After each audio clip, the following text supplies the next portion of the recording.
todo mundo conhece as múmias do Antigo Egito, mas você sabia que aqui na América do Sul nós também temos múmias e que elas foram preservadas junto com uma das maiores coleções de têxteis arqueológicos do mundo? E hoje eu vou te contar tudo sobre as múmias e sobre os tecidos incríveis deixados pela cultura Paracas quase 2000 anos atrás. Meu nome é Pauline Kisler, eu sou historiadora da indumentária e recriadora histórica e você está no canal da Modista do Desterro.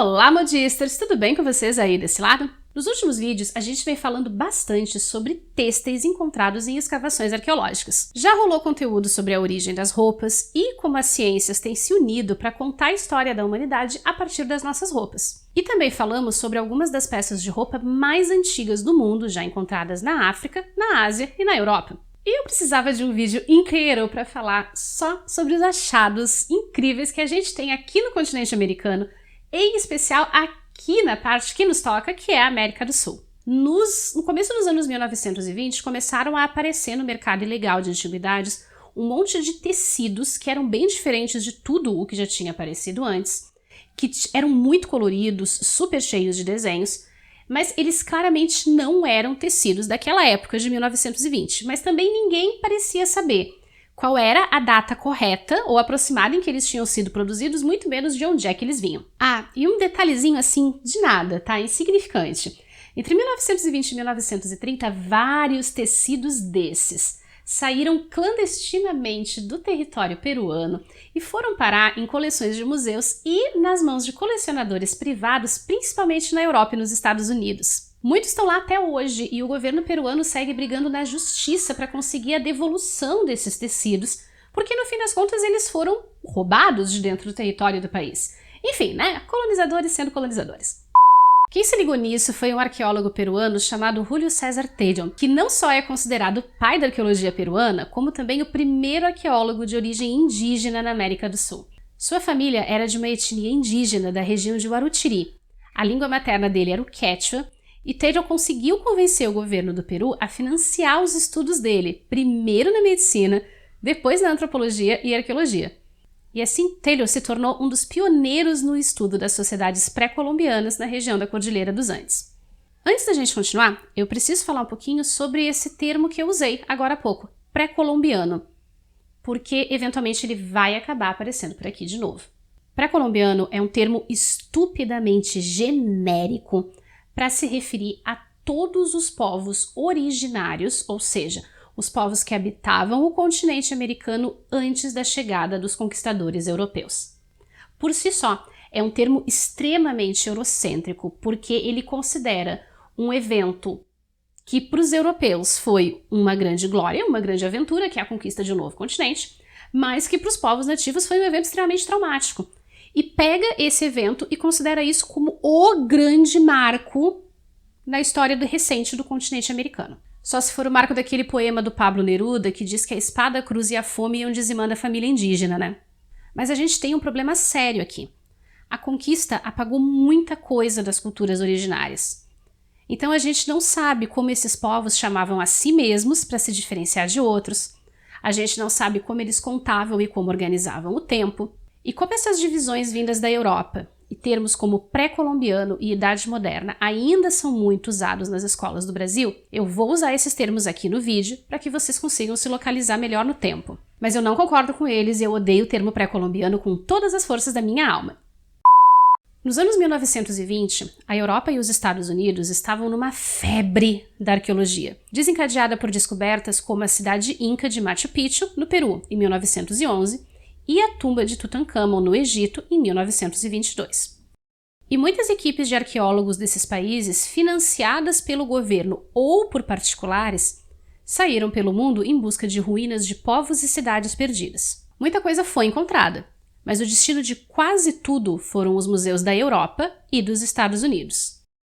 E é por isso, crianças, que existe a piadinha na internet de que se os museus europeus tiverem que devolver todos os artefatos retirados ilegalmente de outros países, metade dos museus da Europa fecha. Isso era exatamente o que estava rolando no Peru em 1920. E então, Tello resolveu descobrir de onde é que esses têxteis estavam saindo para tentar impedir que eles fossem escavados de qualquer maneira e principalmente traficados para fora do território peruano. Em 1925, a sua equipe começou a trabalhar na Península de Paracas e, entre pequenos achados, finalmente em 1927 foram encontrados 2 grandes cemitérios que ganharam os nomes de Necrópolis de Paracas. Nesses cemitérios foram encontradas 429 múmias envolvidas em várias camadas de tecidos, algumas coloridas e outras mais simples, além de peças de cerâmica, armas, ferramentas e joias feitas em metais preciosos. Cada uma dessas mumificações parecia formar um tipo de pacote, onde o corpo e os objetos eram mantidos no lugar graças às camadas de tecidos. Esses tecidos são chamados de mantos paracas e representam o auge da tecnologia de produção de tecidos da América do Sul.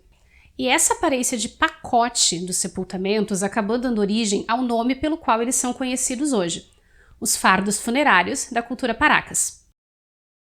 A cultura Paracas se desenvolveu na região da Península de Paracas entre 2.700 e 1.800 anos atrás. Até onde se sabe, esse povo não chegou a desenvolver um sistema de escrita, então muita coisa fica faltando nesse quebra-cabeça. Mas os estudiosos trabalham com a possibilidade de que já havia a ideia de diferenciação social, que existiam grupos sociais diferentes com poderes e prestígios diferentes dentro dessa sociedade. Isso porque, entre os 429 fardos da necrópole de Paracas, existem várias qualidades de sepultamento, desde aqueles feitos com os tecidos e oferendas mais simples até os mais elaborados.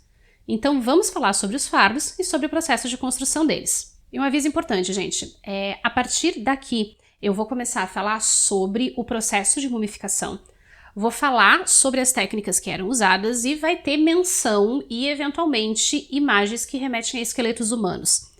Então, se você não se sente confortável com esse tipo de informação e com esse tipo de referência visual, você não precisa parar de assistir o vídeo, você pode só correr direto para essa minutagem que está aparecendo aqui embaixo na tela, que ela começa exatamente quando nós encerramos a parte de falar sobre a mumificação, tá? Os fardos foram encontrados em cubículos construídos com tijolos de barro, cercados pelo que parecem ser oferendas fúnebres. Na região de Chaltía, é possível visitar um desses cemitérios, onde ainda há escavações em andamento, e conhecer os sítios arqueológicos que estão abertos à visitação.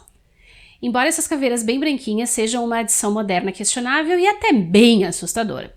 O processo de mumificação da cultura Paracas era um negócio muito sistemático, porque primeiro era removido o cérebro com uma abertura que podia ser no alto da cabeça ou às vezes na base do crânio. Depois era feito um corte no externo, que é esse ossinho que a gente tem aqui no meio do nosso peito, para a retirada do coração e dos pulmões, e por último um corte horizontal ou vertical no abdômen para que fosse retirado o restante dos órgãos, principalmente ali a parte do aparelho digestivo. Depois disso, o corpo era preparado, dobrado e amarrado até ficar num formato meio oval. O cadáver era envolvido numa primeira camada de tecido, geralmente de algodão liso, e colocado numa cesta de fibra vegetal. Em volta do corpo iam as oferendas de comida, ferramentas, joias e outros objetos. Uma coisa muito legal que os pesquisadores descobriram dentro desses fardos foi a presença de objetos decorados com penas de aves tropicais, o que sugere que já existia uma rota de comércio entre os povos de diferentes regiões do que hoje é o território peruano, porque essas penas não vêm da região sul do Peru, elas vêm de uma parte mais ao norte, que é onde a gente encontra floresta amazônica. Só lembrando que a floresta amazônica não está restrita ao território do Brasil. A gente tem a parte da Amazônia que fica dentro do território brasileiro e nós temos o restante da Amazônia que se expande além das fronteiras que foram criadas pelos seres humanos. Esse desenho é uma representação de como seria um dos fardos funerários se a gente cortasse ele para olhar. E dá para ver as várias camadas de tecidos que eram enrolados em torno do cadáver e que criavam um formato parecido com uma grande coxinha que podia chegar a 1,60 de altura por 2 metros de base. Os fardos começaram a ser abertos para estudo a partir dos anos 1930 e revelaram um pouco das técnicas de mumificação extremamente elaboradas desse povo. Essa é uma das múmias que foi aberta para estudo e ela está em exposição no Museu Arqueológico Nacional, em Lima. Os têxteis são maravilhosos, né? Pois então agora a gente vai falar deles. No Peru e em outras partes da Cordilheira dos Andes, a produção de tecidos é anterior até mesmo à produção de cerâmica. E na cultura Paracas, em especial, a produção têxtil alcançou um nível de complexidade absurdo. Até agora foram identificadas 190 tonalidades diferentes de cores nos fardos de Paracas, todas elas comprovadas através de análise química e física. Os têxteis de Paracas unem duas matérias-primas típicas do Peru: o algodão, cultivado na costa há quase 6.000 anos, e a lã, retirada de animais como a lhama e a alpaca. Os tecidos mais antigos produzidos em teares datam de 4.000 anos atrás nessa região. Isso porque a gente precisa lembrar que não necessariamente todo têxtil é produzido em tear. Uma peça que seja produzida com tricô ou crochê também é considerada um têxtil. A única diferença é que eles são feitos com agulhas ao invés do tear. E os povos nativos dos Andes, aqui da Cordilheira dos Andes, já dominavam muito bem essas técnicas, além da técnica para a produção de cordas, o que é uma coisa que fica muito evidente na amarração desses fardos funerários de Paracas. Entre os mantos, encontramos peças decoradas com elementos que faziam parte do ambiente que cercava aquelas pessoas, além de desenhos que ilustram figuras mitológicas e parecem contar a história desse povo e de seus rituais. Mantos com desenhos que já eram produzidos diretamente no tear, demonstrando habilidade técnica e um raciocínio matemático invejável. Eu não consegui encontrar uma ilustração clara, com uma resolução legal para poder mostrar isso para vocês, mas uma das técnicas de tecelagem que é encontrada nos mantos de Paracas era, no tear, deixar alguns espaços em branco, vazios, que depois um fio de lã colorido numa agulha, ele vinha sendo passado, enrolado na volta do fio de algodão, para criar os desenhos ainda no tear. Mas é um negócio que é meio tecido, é meio bordado. Eu não sei se deu para entender, mas eu espero que tenha dado. Através do estudo dos mantos, os especialistas acreditam que eles tenham sido produzidos em teares do tipo backstrap, em que o tecelão usa o peso do próprio corpo para manter a tensão dos fios.